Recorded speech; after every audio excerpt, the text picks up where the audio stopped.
Salut à tous, j'espère que vous allez bien. Je suis Ashi Alan et bon, Alan pour vous servir. Et nous sommes ici pour parler d'immigration, de voyage, que ce soit par les études, le travail, visa visiteur. Donc si ça vous intéresse, je vous invite à vous abonner et à cliquer sur la cloche de notification pour ne rien rater des prochaines vidéos. Alors aujourd'hui, nous allons parler encore du Canada parce que j'ai eu à faire des vidéos précédentes sur comment faire une demande d'admission de cégep au Canada, comment faire son CAQ. J'ai eu à expliquer un peu les différentes étapes pour obtenir un visa au Canada, un permis d'études. Et on va continuer encore dans cette lancée. On va parler d'un sujet particulier. Je vais un peu donner mon avis sur ce que je pense normal parce qu'il y a plusieurs personnes qu'on va dire matures, des personnes de la trentaine, 30, 35, même 40 ans, qui m'écrivent souvent « Ah, bonjour Alan, j'aimerais savoir parce que je peine à avoir un contrat de travail pour pouvoir immigrer en tant que travailleur. Est-ce possible que je puisse aller en tant qu'étudiant? Est-ce que j'ai mes chances et tout? » Donc aujourd'hui, nous allons parler particulièrement de ce sujet. Je vais vous dire ce que j'en pense et en fonction de ce que je vois, de mes expériences et tout. Donc ma parole n'est pas parole d'évangile. Si vous avez des cas, si vous avez vos expériences et tout, vous pouvez partager en commentaire et tout. Donc on va aller directement dans le sujet après le générique.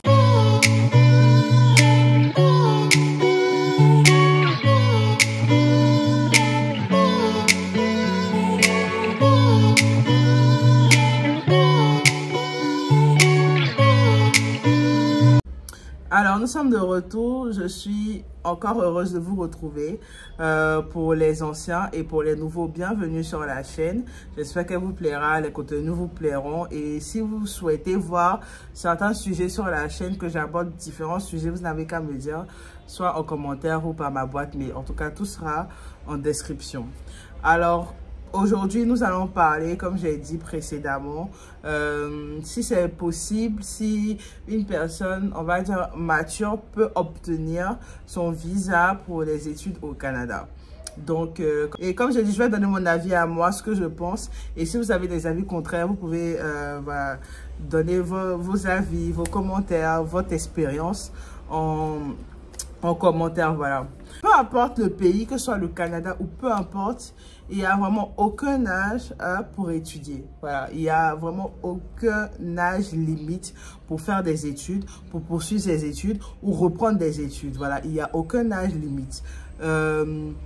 C'est vrai que vous avez moins de chances d'obtenir le visa qu'un étudiant de 18 ans, 19 ans, 20 ans qui vient fraîchement d'avoir son bac, qui vient fraîchement d'avoir sa licence, qui veut continuer ou commencer un différent programme en fait. C'est vrai que vous avez quand même moins de chances que ces jeunes-là parce que voilà, eux, ils viennent fraîchement de finir les études.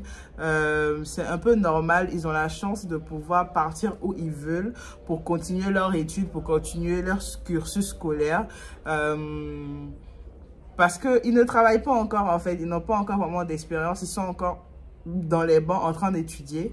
Donc, ils ont quand même, oui, beaucoup plus de chances de vous d'obtenir le visa. Ça, c'est vrai, c'est évident. Mais de la même manière qu'un étudiant de 18 ans n'aura pas son visa parce qu'il aura du mal à expliquer son projet professionnel, il n'arrivera pas à démontrer pourquoi il veut aller au Canada pour suivre ses études, bah, c'est de la même manière aussi, vous n'aurez pas votre visa également. Il n'y aura pas de favoritisme parce que le visa n'est pas donné selon l'âge. Ne prenez pas le cas de certaines personnes. Peut-être quelqu'un va essayer de vous décourager pour vous dire « Ah, moi je connais une personne » ou peut-être vous connaissez une personne qui a peut-être un âge similaire au vôtre ou moins que vous, qui a tenté plusieurs fois et n'a pas eu le visa. Et vous allez lier son refus de visa à son âge. Ça n'a vraiment rien à voir. Voilà, ça n'a vraiment rien à voir en fait. Parce qu'ils ne vont vraiment pas se baser sur votre âge pour vous donner le visa. Il y a plein de personnes de la quarantaine qui ont le visa. Il y a même des personnes même de la cinquantaine qui ont le visa en fait. Si vous vous renseignez bien, il y a même des personnes vraiment très âgées qui obtiennent le visa ne peinent pas à avoir leur visa. Donc, ne prenez pas le cas de certaines personnes ou ne vous découragez pas pour vous dire que « Ah, moi, j'arrive pas à obtenir mon visa de travail, c'est terminé pour moi, je ne pourrai pas immigrer au Canada. » Ce n'est vraiment pas vrai parce que si vous passez par le visa de travail, peut-être vous souhaitez continuer à travailler au Canada, ce qui est logique si vous avez une bonne expérience de travail et que vous peinez à avoir un contrat parce que oui, c'est pas vraiment très facile d'obtenir un contrat pour le Canada. Mais un jour, je ferai une vidéo pour parler du visa de travail et tout. Donc, vous pouvez toujours passer par les études. Moi, personnellement, je trouve que le visa études est le visa le plus facile à obtenir. C'est le visa le plus facile et je trouve que c'est le meilleur visa également parce que au moins vous aurez un diplôme du pays qui vous facilitera quand même la tâche en fait pour le travail, pour obtenir un meilleur travail qui vous donnera un meilleur salaire dans le pays en fait, au Canada. Un refus de visa est plus lié à votre projet professionnel, votre projet d'études et aux raisons financières, à la raison de votre visite. Voilà. Pourquoi vous voulez partir au Canada pour faire ces études-là, votre projet d'études, votre projet professionnel et des fonds financiers, si vous avez de l'argent, si vous arrivez à expliquer pourquoi vous voulez partir. Parce que une personne mature peut immigrer au Canada, par exemple, pour monter de grade dans sa société actuelle, en fait. Ou pour avoir plus de chances d'avoir un meilleur travail dans son pays d'origine. Parce qu'il faut toujours dire qu'on va toujours retourner dans son pays. Je vais faire une vidéo pour parler un peu de la lettre explicative, comment se donner plus de chances et tout.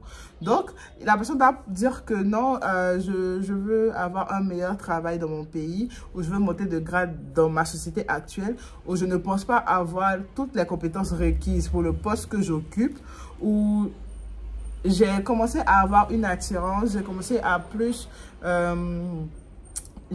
beaucoup plus m'intéresser à ce programme-là. Donc, j'aimerais vraiment m'y lancer, j'aimerais vraiment faire une formation dans ce programme pour me réorienter et continuer voilà, ma carrière professionnelle. C'est tout à fait normal, voilà.